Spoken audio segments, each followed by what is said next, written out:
C'était un match compliqué en termes d'adaptation. C'est vrai que c'était pas du tout les mêmes conditions que la semaine dernière.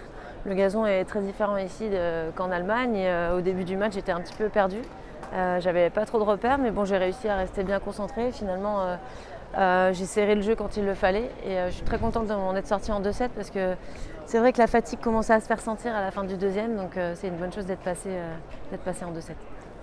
Ouais, j'y pense un petit peu depuis le début de l'année. Je savais que c'était l'année où je pouvais potentiellement égaler et puis voir dépasser le record, parce que mon but c'est de le dépasser à l'US Open. Après, j'y pense très rarement, mais c'est vrai que quand les gens me le rappellent, ça me rend fière. Je me dis que j'ai une constance assez incroyable sur le circuit depuis toutes ces années. Et voilà, 62, ça me rajeunit pas, mais en même temps, je vois que je suis toujours en forme. Je tiens toujours la route physiquement et tennistiquement, donc c'est tout ce qui compte et surtout je me fais plaisir et j'ai toujours la même fraîcheur après ces 62 grands chelems. Donc c'est ça le plus important.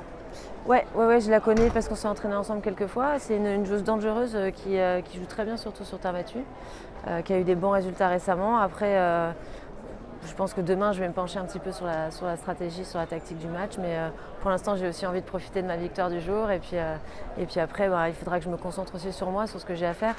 Je pense que je peux être assez redoutable sur gazon. Donc voilà, ça va être à moi de faire le job.